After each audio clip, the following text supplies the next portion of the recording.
Alvarado como Cristian Ayun y autores de la casa, sobre 10 lunas para una espera, ¿sí? Que es el segundo libro que Delia ha publicado con Lumen, entiendo. Hola.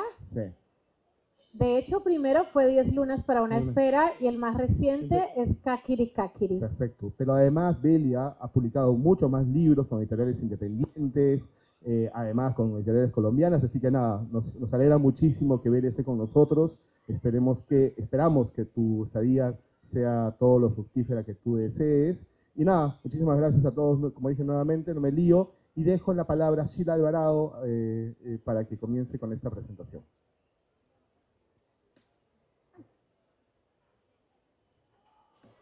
No funca. ¿Aló? Buenas tardes. Muchas gracias a todos por venir. Estoy más que contenta de poder estar acá en la mesa con Belia y con Cristian. Vamos a empezar hablando de Kakiri Kakiri. La verdad que el libro me gustó mucho, el texto y la ilustración. Yo siempre digo que una ilustración de verdad es aquella que habla entre líneas. Y este libro de verdad tiene un guión muy bonito. Es un libro que obviamente está hecho para las primeras edades, pero que lo puede leer cualquier persona de cualquier edad, y que además, creo que lo primero que le comenté a Belia sobre ese libro es que es hermoso, pero al mismo tiempo es un golpe en el corazón. Es un libro lleno de colores, cada imagen es bella, con muchos detalles, como deben ser las ilustraciones, pero al mismo tiempo duele, ¿no? Entonces, yo quería preguntarte, ¿cómo haces para empezar un libro de este tipo? ¿Es algo que tú te planteas? Porque es un tema importante sobre el territorio, sobre la identidad, sobre lo que está pasando en, creo que todas las playas de Latinoamérica, ¿no? Pero al mismo tiempo es algo que salió de la nada, o dijiste, necesito hacer algo para hablar de esto. Bueno, muy buenas tardes de nuevo para todos, para todas. Gracias por estar acá. Gracias, Chila. Gracias, Cristian. Gracias a todo el equipo de Penguin Random House en Perú por recibirme con el mismo amor que me tratan en Penguin Random House en Colombia. Estoy muy feliz de estar acá por primera vez en la Feria Internacional del Libro de Lima, pero no por primera vez en Perú. Ya he estado en el Hey Festival de Arequipa y había estado en esta preciosa ciudad. He buscado durante estas horas de todas las formas demostrar mi perufilia. Soy, mejor dicho, una enamoradísima de Perú porque siento que tenemos muchas cosas en común. Les estaba ahora leyendo un poema donde Nicomé de Santa Cruz es protagonista para que vean el nivel de cercanía. Y bueno, este libro, Kakiri Kakiri, es un libro, yo creo que muy importante para mí. Pues todos los libros que uno escribe son importantes para uno, pero este es un libro particularmente complejo, como bien lo dices. Es un libro que tiene muchísimas capas. Muchos niveles de lectura tiene. Sí, ¿verdad? Y yo quería usar un lenguaje muy simple para abordar un tema muy complejo, ¿sí? Y eso era muy retador. Yo estuve en el 2021 en Alemania y en Europa como durante 3 meses haciendo unos recorridos por distintas ciudades y estuve en varias conversaciones que giraban alrededor de la gentrificación. En ese momento en América Latina no hablábamos mucho de gentrificación, ni nos imaginábamos que iba a pasar lo que pasó hace 10 días en Ciudad de México, ¿verdad? O en México con estos temas. Pero a mí algo me tocaba un montón y me conectaba. Yo decía, bueno, nosotros en Colombia hablamos de desplazamiento, hablamos del derecho a la ciudad también, del derecho al espacio público, y me conecté mucho como con esas coincidencias que tenían que ver con el derecho al espacio, el derecho a un hogar, el derecho a un hábitat, el derecho a una vivienda. Y resulta que nosotros, que también estamos en el Pacífico, si ustedes se van derecho por la costa de Lima caminando, llegan a mi casa en Vallasolano, después de no sé cuánto tiempo, pero nos conecta este mismo mar Pacífico. Y allá a los cangrejos ermitaños les decimos kakiri kakiri. También se le dice en Panamá, y el nombre científico es Diogenes pugilator. Y es este cangrejito que tiene la caparazón muy débil y entonces debe irse cambiando y utiliza las caracolas para poder protegerse, ¿sí? Entonces yo siempre le decía a mi mamá, ay, algún día quiero escribir algo con mi kakiri kakiri, porque me parece una palabra divina, porque me encanta, pero nunca encontraba qué. Y estando a orillas del mar Báltico, era otoño y salí a tomar el sol y de pronto miré en la silla donde estaba y había una caracola y yo dije, oye, ¿tú qué haces acá? Pero así literal, ¿tú qué haces acá? Y lo único que se me ocurrió es que este cangrejo ermitaño tendría que haber sido gentrificado para haberse movido de la playa que estaba al menos a 1 kilómetro. Y eso fue, se me iluminó la bombilla y salí corriendo a escribir. Y automáticamente me salió un texto en 2 miradas, porque también se me hacía que la única manera que tú despojes a otro de su hogar es porque no sabes que lo estás despojando, ¿sí? Y así fue como nació el libro.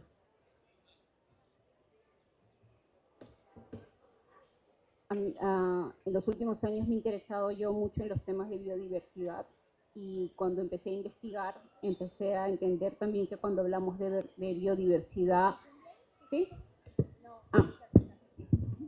Comentaba que en los últimos años estuve investigando mucho sobre biodiversidad y de esa forma empecé a entender que cuando hablamos de biodiversidad, hablamos también de identidad y hablamos también de territorio y que cada pequeña cosa que movemos puede cambiar muchísimas.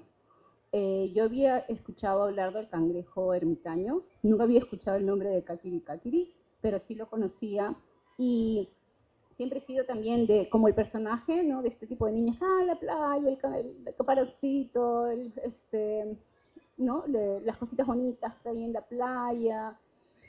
Y luego empecé a investigar un poco más cómo esas pequeñas cosas que uno toma como un recuerdo o colecciona pueden también hacer mucho daño a ese ecosistema que nos parece tan lindo. Y empecé a enterarme, bueno, empecé a poner más atención también muchas leyes que están saliendo en diferentes países de que cuando la gente quiere llevarse un recuerdo y dicen es que no se permite y te los quitan, ¿no?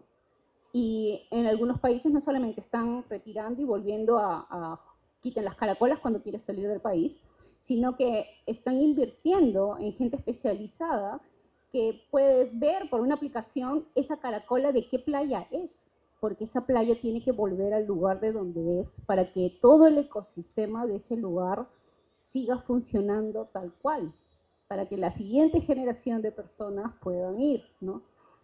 Y estamos hablando de un caracol, pero Belia está hablando de este caracol y estamos hablando en realidad de la gente. Por eso los niveles que tiene de lectura son muy amplios, en realidad, ¿no? Me gustó mucho el trabajo que han hecho, bueno, obviamente con el texto y también con la ilustración. Y no sé si puedes contarme un poco cómo es que trabajaste con la ilustradora para en conjunto trabajar, ¿no? Bueno, lo primero que quiero decir es que este asunto de respetar los ecosistemas y dejar las caracolas en las playas, tengo que confesar aquí, no le cuenten a nadie, que no me importaba para nada cuando escribí el libro. No porque no me importen las caracolas, claro que me importan. Y muy temprano aprendí que no debían recogerse las caracolas del mar, de las playas. Pero la verdad es que yo estaba completamente concentrada en la metáfora, ¿sí? Mientras hacía el libro. Mi preocupación tenía que ver con desarmar la estructura de los territorios, ¿sí? Cuando una agencia inmobiliaria compra un barrio entero, ¿sí? Para hacer un centro comercial y para hacer, no sé, proyectos, estos enormes proyectos inmobiliarios, ¿sí? Y se lleva la tienda del barrio, y se lleva la papelería del barrio, y se lleva la sastrería del barrio, ¿sí? cada una de estas cosas es el hogar de alguien, porque el hogar no se compone solo de la casa, sino que el hogar se compone de tu oficio que has practicado toda la vida, ¿sí? El hogar se compone de las rutas que usas en el barrio, de por dónde sales a caminar con tu perro, ¿sí? Pero también cuando no es un proyecto inmobiliario, sino que es un proyecto político que modifica la vida cotidiana y la gente tiene que salir con su casa en el hombro, como los venezolanos tantos, ¿sí? A intentar cruzar una selva. ¿A quién estás dejando sin hogar? ¿Sí? ¿A qué cangrejo ermitaño estás dejando sin hogar, sin protección? ¿Sí? Y ahora, ¿cómo lo pones en la urgencia de atravesar el mundo, intentando buscar un hogar, intentando hacerse una vida que no es la que conoce? Eso era para mí, en realidad, lo más importante. Cómo hablar de migración sin decir migración, cómo hablar de gentrificación sin decir gentrificación, de desplazamiento sin decir desplazamiento, ¿sí? Cómo hablar de invisibilización del otro sin decir eso tan aburridor como invisibilización del otro, ¿sí? Esa era mi preocupación, pero claro, luego dije, por supuesto, también le vamos a enseñar a los niños a no llevarse las caracolas del mar, pero sí que fue secundario. Ahora, el trabajo con la ilustradora, nosotros hemos desarrollado, por suerte, Juan Pablo y yo, Juan Pablo Mojica es mi editor en Penguin Random House y he tenido la fortuna de llevar ya 2 años trabajando con él en estos 2 libros, ya estamos trabajando en otros libros que siguen. Para mí es muy importante entender el ilustrador, la ilustradora en mi caso, porque por suerte tengo 3 ilustradoras, he trabajado con 3 ilustradoras diferentes, mujeres todas. El ilustrador, la ilustradora es un coautor. El primer ejercicio que hacemos es determinar qué estilo queremos. Queríamos alejarnos gráficamente de 10 lunas para una espera. Entonces teníamos que encaminar, como decir, bueno, cuáles son las características que queríamos algo muy artístico y era muy importante por el dolorcito que mencionabas, por la carga negativa que puede tener este libro.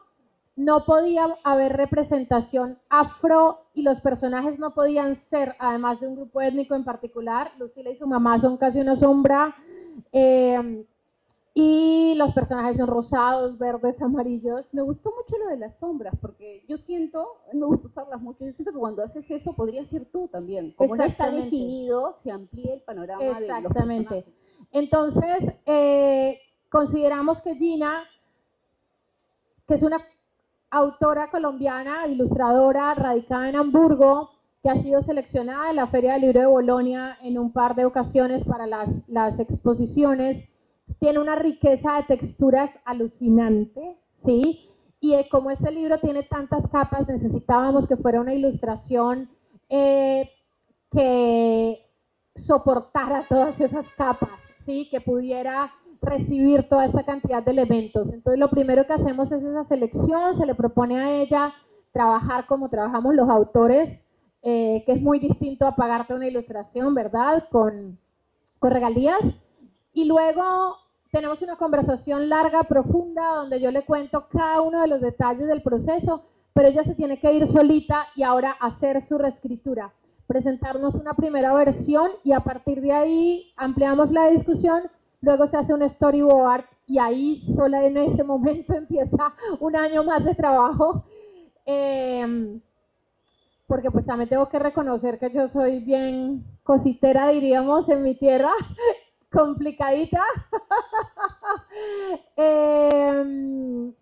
Y Juan Pablo sobre todo, pero en realidad lo que buscamos es que el libro sea una auténtica obra literaria, es decir, donde el lenguaje de palabras, pero también el lenguaje gráfico sea usado magistralmente para contar muchas historias, ¿sí? No nos podemos permitir hacer algo simple, no nos podemos permitir hacer algo literal y con simpleza, el libro es bastante simple, me refiero a...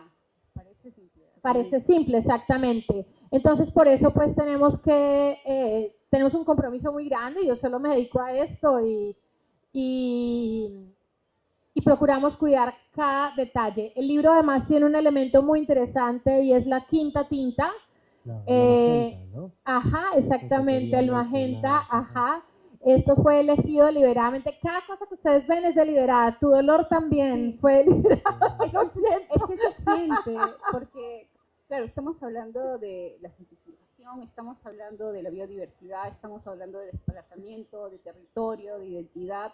Y me gustó mucho que el dibujo es como tiene una estética bastante moderna, se sienten las texturas, pero al mismo tiempo los colores son colores que podrían encontrarse en diferentes países, entonces como que tiene una identidad cultural también propia. Entonces esa mezcla es muy bonita, ¿no? Y te hace también acercarte al tema, ¿no? Como ingenuamente, ¿no? Por los colores, y mientras vas avanzando, empiezas a sentir esta pequeña punzadita de que algo no está bien, ¿no? Sí. Y luego, ya, el golpe que es hermoso en realidad, porque también es bonito, o sea, hay temas que se tienen que tratar sí o sí, son importantes, sí son dolorosos, pero son reales.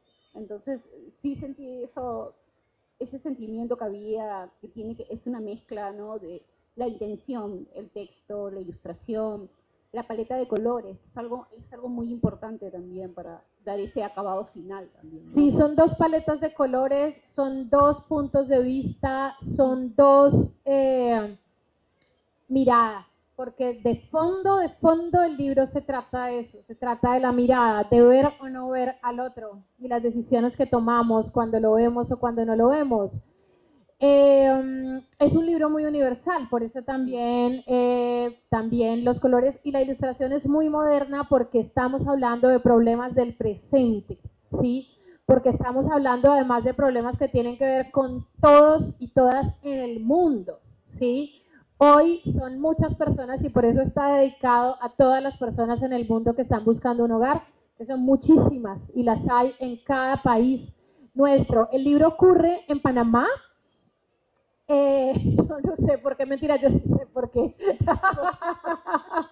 Por dos razones. Una, porque queríamos que fuera un entorno costero, moderno, ¿no? Y Ciudad de Panamá nos permite esto, estar a orillas. Digamos, podría ser Lima, pero Ciudad de Panamá también tiene un significado con el paso hacia el norte, ¿no? Entonces necesitábamos que fuera una ciudad, pero que tuviera costa y que nos permitiera dar luces de la conexión con otros lugares del mundo. Y también porque hay un cuento de Llanos que se llama Qué bonito es Panamá. Tú sí lo entendiste. Sí, yo le pregunté a mi hija y le dije, mira, ¿ves este cartel? Mi hija recién tiene 5 años y está leyendo, ¿no? Ajá. Las cosas y me dice, papá, ¿qué dice acá? Y yo le digo, dice, qué bonito es Panamá. Pero ese es el cuento del oso y el tigre. ¡Sí! Entonces, y yo le digo, sí, ¡Lo logré! digo, seguramente la autora, ahora le voy a preguntar, Es fanática de ella Llanos. es fanática de Janos, que es el ilustrador de la serie de El oso y el tigre, ¿no? Y ha dejado esas huellitas de lenguaje, ¿no es cierto? Que es como el cangrejo también. Está ¿Sí? dejando esas huellitas que tejen. Además, el cangrejo, el nombre científico del cangrejo es Diógenes pugilator. Ajá. Y Diógenes es este filósofo que vivía en un tonel, ¿no? Ajá. Entonces, todo, le digo, todo está tejido, es un tejido, le digo, que está todo intercalado en cuanto a imagen y en cuanto a texto, y eso pues no es un trabajo breve, ¿no? Pues te digo que estoy emocionadísima porque es la primera vez que atinan con el libro de Llanos, con el tigre, el oso y los demás. Claro. Y más que ser fanática del autor, que bueno, tiene sus historias ahí, soy fanática de ese cuento porque es una metáfora preciosa del hogar, de salir a buscar el hogar en todos lados, en otros lados, y al final darte cuenta que el hogar eres tú, que está en ti y que está donde ha estado siempre. Entonces para mí era muy importante hacer esa conexión, además pues porque esto sí que es relevante, es un autor alemán y este libro lo escribí en Alemania, la K del buzón es de Kreuzberg, que es el primer barrio al que llegué en Berlín. Entonces todo esto está lleno de significados, pero hasta ahora yo he contado lo del libro, pero nadie me había dicho en ninguna presentación antes sobre el libro de Llanos, y eso me parece alucinante. Bueno, yo también soy fan de Llanos y creo que tenemos la suerte de que acá, tuvimos la suerte de que Canal 7 compró varios capítulos, entonces se pasaban acá. En Colombia también. Justo eso, ¿no? De qué bonito es Panamá. En Panamá todo huele a bananas. Sí. Por eso es el país de mis sueños. Por eso tenía que ser el cuento en Panamá, porque era el país de los sueños, y bueno, y uno sale a buscar, y Kakiri sale a buscar la caracola de sus sueños. Mira, justo iba a preguntarte eso porque yo siento que como creadores, ya seamos escritores o ilustradores, siempre vamos dejando algún rastro o algún pequeño dato escondido por ahí, ¿no? Y siempre es lindo cuando alguien lo descubre. Iba a preguntar eso, pero ya salió a la luz acá gracias a Cristian, así que maravilloso. Genial. Creo que ya podemos pasar a hablar también de 10 lunas para una espera. Con, de 10 lunas, ¿no? Que es este libro, que lo tengo aquí. No es que recién lo voy a mirar, a mí me lo enviaron así en el celular, así me lo mandaron, ¿no? Entonces lo he consumido de esa manera, y esa es una de las primeras preguntas que quería hacerte frente a los nuevos formatos, ¿no? De consumir, ¿no? Siempre pues hay el miedo de que el libro va a terminar, ¿no? ¿Por qué los nuevos formatos digitales van a reemplazar la manera en la que nosotros interactuamos? Yo soy un fanático del papel, ¿no? Y de las bibliotecas, y de sacar los libros y oler los libros. Estoy tratando de que mi hija también disfrute oler los libros nuevos, ¿no? Que es una experiencia que compartimos siempre entre los que estamos en libros. ¿Y qué opinas tú, ¿no? De consumir, es para ti, libros de esa manera, ¿no? Luego tengo un texto chiquitito de 10 lunas para dar apertura a la introducción de este tema. Y cuéntame, ¿no? Bueno, les voy a contar que estaba hace apenas, yo qué sé, hoy es, ¿qué día? Hoy es 1. Bueno, estaba justo hace un mes en Mozambique y estaba con mi sobrina Maya, y yo le llevé de regalo Kakiri porque cumplía 5 años el 3 de julio. Y el 4 me mandaron de la editorial la versión para Kindle. Sí, me dijeron, ya está disponible para Kindle y aquí te lo mandamos, siempre me dan acceso. Entonces yo lo descargué y estábamos desayunando y ella me dice, íbamos a desayunar y me dice, tía, pero es Kakiri. No tenía los colores. Ya saben, ella ya lo había visto en su casa, impreso, se lo llevé desde Colombia. No tenía, en la Kindle es a blanco y negro, y me dijo, quiero que me leas. Y le empecé a leer la versión en la Kindle. Le leí todo y al final me dice, ¿por qué Lucila se lleva todas las caracolas? 5 años. El mismo dolorcito tuyo, y no había ni una gota de color, ¿sí? Ni una gota de color. Y me quedé pensando en, bueno, ¿por qué está pasando esto sin tener el libro en la mano, sin haberlo olido, sin estar viendo los colores? Y es por el poder del contenido. Cuando tú realmente haces literatura, entonces los formatos digitales dan la posibilidad de que una persona en Mozambique pueda leer un libro que todavía está solo publicado en Colombia. Yo creo que nosotros como humanidad hemos sido muy hábiles en esto. Primero somos un poco renuentes. Cuando salió la fotografía había un montón de gente que le parecía terrible. Luego cuando el cine, ¿verdad? Todo esto. Y hoy pues no podemos vivir sin cine, no podemos vivir sin fotografía, pero eso no ha impedido que pintemos y que sigamos haciendo pinturas extraordinarias, que era un poco el temor, no, la fotografía va a acabar la pintura. Y así hemos creído siempre que los formatos digitales van a acabar también el libro. Yo creo que no, lo hemos visto ya de sobra.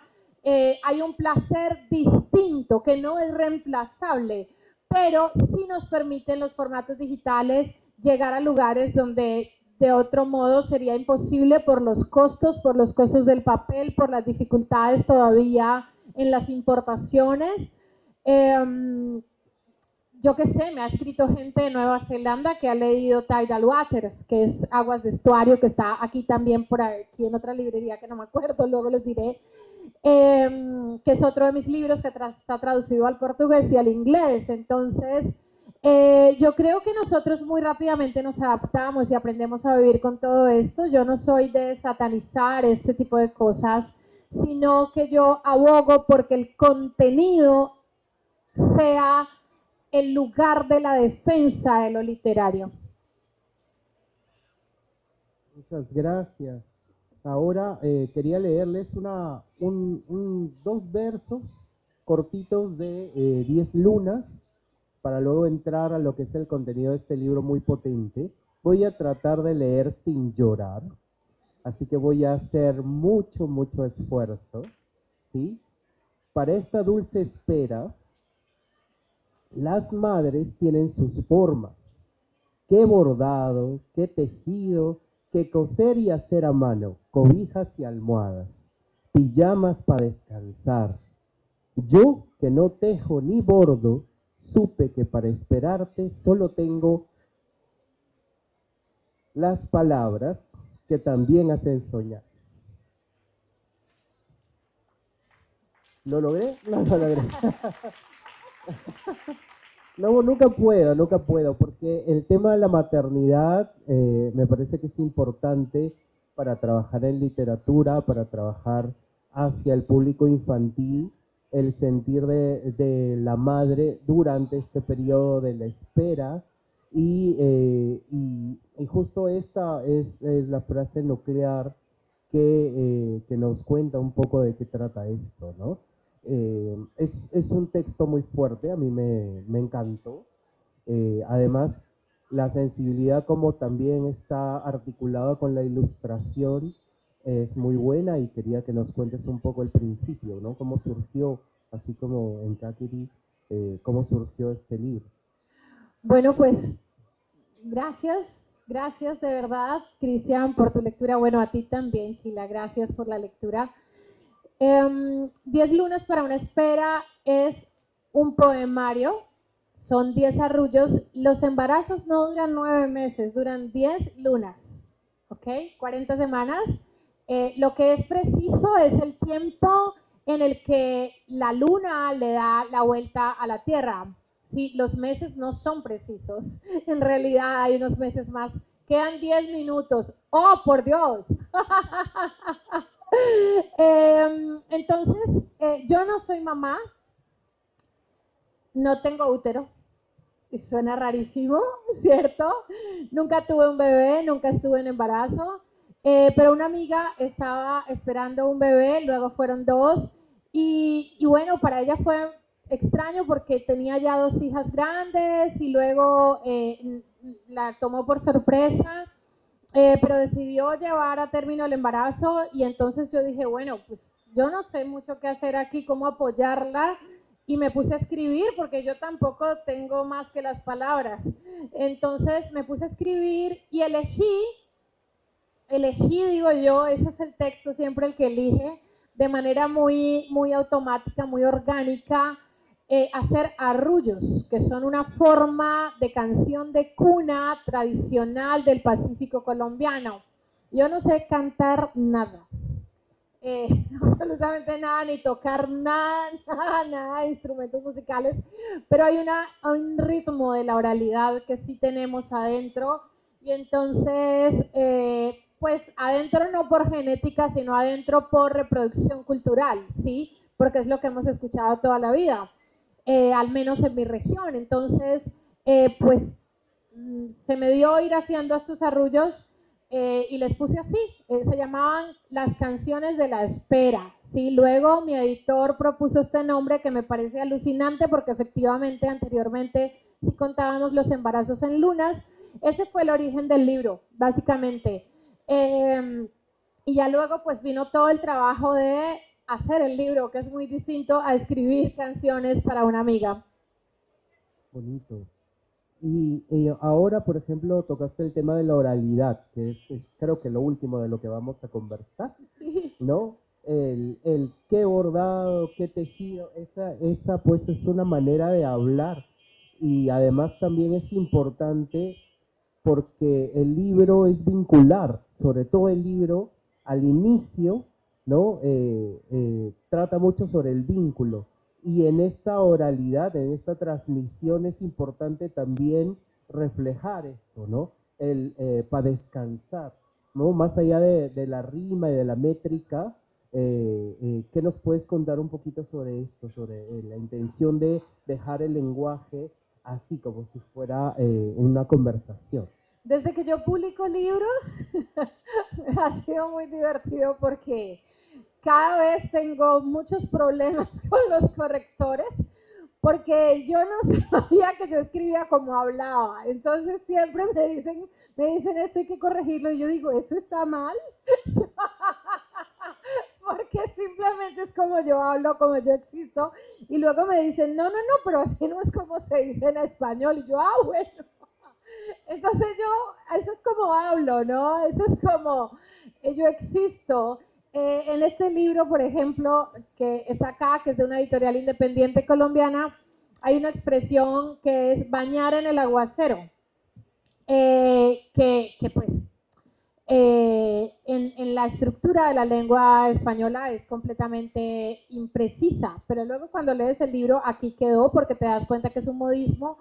Yo creo que para mí es muy importante encontrar la forma en la que hacemos justicia epistémica sin negar las estructuras propias de la lengua, ¿sí?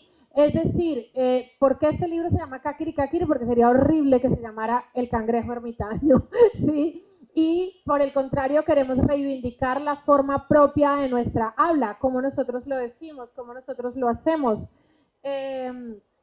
Y pues yo creo, o al menos yo siento que no tengo que hacer en realidad un esfuerzo con el asunto de la oralidad, porque está ahí, es el modo es lo que mejor se me da, ¿no? Lo difícil después es corregir y llevar las cosas a la estructura de la lengua española. Bien, muchas gracias. No, yo creo que tenemos como 3 minutos, ¿no? Sí, no, muchas gracias por la respuesta. No sé si Chila tiene alguna pregunta acerca de 10 lunas para continuar.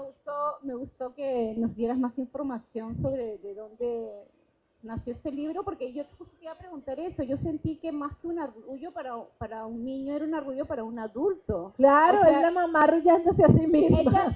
Sí, como que es la mamá arrullándose a sí misma, o la mamá o alguien arrullando a la hermana, ¿no? O a la prima, o alguien que quiere, porque el libro obviamente habla de las esperanzas, de los sueños, ¿no? Pero habla también de los miedos, de no podré, tendré, ¿no? Estoy con trabajo, ¿cómo hacer eso? Y me gustó que fueran dulce, pero muy real al mismo tiempo, ¿no? Claro, yo creo que eso lo fuimos descubriendo con el tiempo, porque los libros siempre van revelándose, ¿no? Así como los personajes van revelándose y uno va entendiendo de qué se tratan y luego cuando también los lectores devuelven cosas vas entendiendo mucho más de qué se trata. Claro, yo lo que hice fue, para que ustedes lo tengan claro, también sin spoiler, es una mamá está esperando un bebé y le canta canciones de cuna, ¿sí? Y en lo que le canta, le va contando cómo se está preparando ella, le va contando que fue una gran sorpresa, que no lo estaba esperando, ¿sí? Y luego le dice, te voy a gritar a veces, va a enfurecer, esto va a ser durísimo, pero aquí va a estar para ti, ¿cierto? Le va contando todo y lo va preparando para cuando llegue, pero se va preparando ella misma. Luego se preparan para el parto y le dice que van a hacer con una partera y luego le habla del alumbramiento. Bueno, eso es lo que pasa. Pero luego entendimos que la maternidad no era un asunto exclusivo de las mujeres que están en embarazo y que van a parir. Porque la espera de un bebé la hacemos todos, toda una familia. La maternidad es colectiva, el cuidado es colectivo y a un bebé no lo cría solo la mujer que lo trae, que lo da a luz. lo cría el papá, lo crían los abuelos, lo crían los tíos, luego lo crían las maestras, lo cuida la partera, lo cría la vecina, ¿verdad? Como Y dice la más en frase, nuestras sociedades de para América criar un Latina. niño necesitas un pueblo, ¿no? Exactamente, Es un necesitas lugar. un pueblo, exacto, es un refrán africano. Y en las comunidades negras, pues sí que es cierto, los hijos son de todos, por eso cualquiera los puede regañar, eso me parece horrible, pero es así. Y entonces, luego también empezamos a hacer una reflexión que Natalia recogió impecablemente en las ilustraciones, y es que también resulta que nos maternamos a sí mismos y maternamos nuestras mascotas y maternamos nuestros animales, y hay muchas formas del cuidado. Entonces aquí hay una mujer que siembra, hay otra que hace un canasto para su perro que está por llegar, y hay un papá que prepara una cuna desde que saca la madera hasta que pone cada clavo, ¿cierto? Y la mamá que le va creciendo la panza, pero también hay un caballito de mar, un hipocampo que tiene sus bebés, y también hay una tortuga, y también hay un oso perezoso que nosotros le decimos perico ligero, y hay una ballena, y nos damos cuenta cómo la maternidad atraviesa la existencia de la humanidad, porque pues sin la maternidad, sin el acto de maternar, pues no estaríamos acá. ¿Sí? Eso es. Muy bien, muy bien. Muchas gracias. Sí, un aplauso. Un aplauso. ¿Y ya está? No, todavía quedan 2 minutos. Y podemos pasarnos un poquito también para que no sea en vano, pues, que haya organizadores que nos No pueden es mover. en vano que volé desde Medellín a Lima. Claro, ¿no?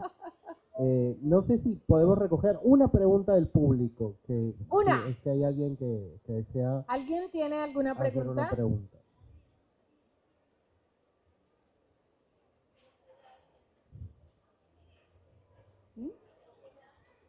¿Para qué edades son los libros? Bueno, esta es una pregunta muy interesante, y aquí hay otra chiquita también que la podemos hacer. Siempre me piden eso y yo digo, ay, es durísimo. Pero yo con los libros infantiles diría, ¿desde qué edad? ¿Sí? Porque es para todos. 10 lunas para una espera, pues es desde el vientre, en realidad, porque está hecho para eso, justamente para que si tú estás esperando le vayas leyendo. Y escuchan, ya está demostradísimo, ¿sí? Incluso desde qué semana. Y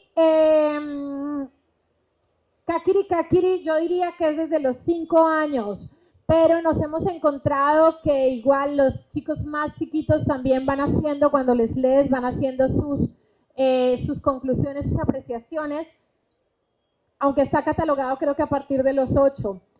Pero la primera vez que yo se lo leí a alguien, se lo leí a Jonas, que es a quien está dedicado, que hoy tiene 9, va a cumplir 10 en noviembre, y la primera vez que le leí tenía 5, ellos fueron a visitarme al Báltico, y yo acababa de terminar como una primera versión, y yo le dije, oye Jonas, te quiero leer esto, y cuando yo iba como por la 4ª búsqueda, me dijo, para que esa niña es mala, y no quiero que leas más. Y bueno, yo sentí que lo estaba logrando, y funcionó para Jonas, o para Maya, mi sobrina, que acababa de cumplir 5, y me preguntó inmediatamente por las caracolas. Muchas gracias, ha sido súper interesante escucharte.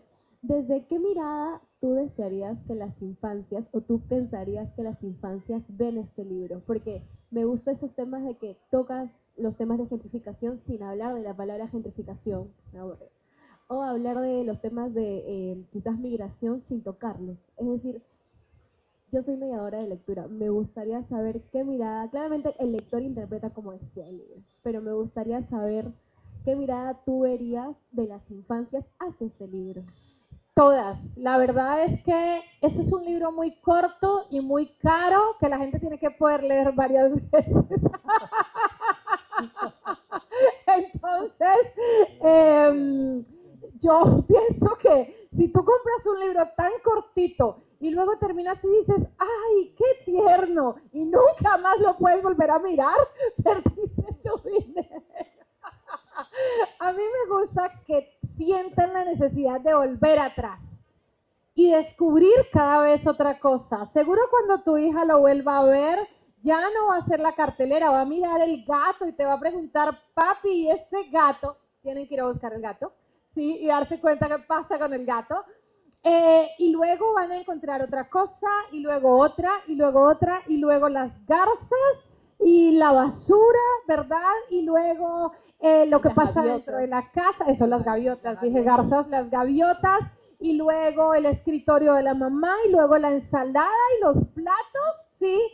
Cada vez hay un tema, la acumulación, que no la mencionamos, el consumismo, sí, el consumismo es un gran tema del libro, ¿no? Reciclaje. También el reciclaje, pero el consumismo es porque queremos más collares y más y más y más. Porque compramos más y más. Hay unas frases que dice Lucila, es de las más lindas que he visto. Me llevo esta y listo. Solo me falta, me hacía falta este color. Es lo que cada vez nos repetimos para llevarnos otro vestido y otro blue jean y otra cosa. Así que cada uno de estos temas para mí es importante y lo que quiero es que con tus lectores los leas 20 veces, sienta que ha valido la pena y cada vez descubran algo diferente. Listo. Muchísimas gracias. Lamentablemente el tiempo nos ha vencido. Unas fuertes palmas para Delia, por favor. Fuertes palmas. Y por supuesto también Sheila, Cristian, muchísimas gracias. Ha sido una estupenda conversación. Les agradecemos muchísimo.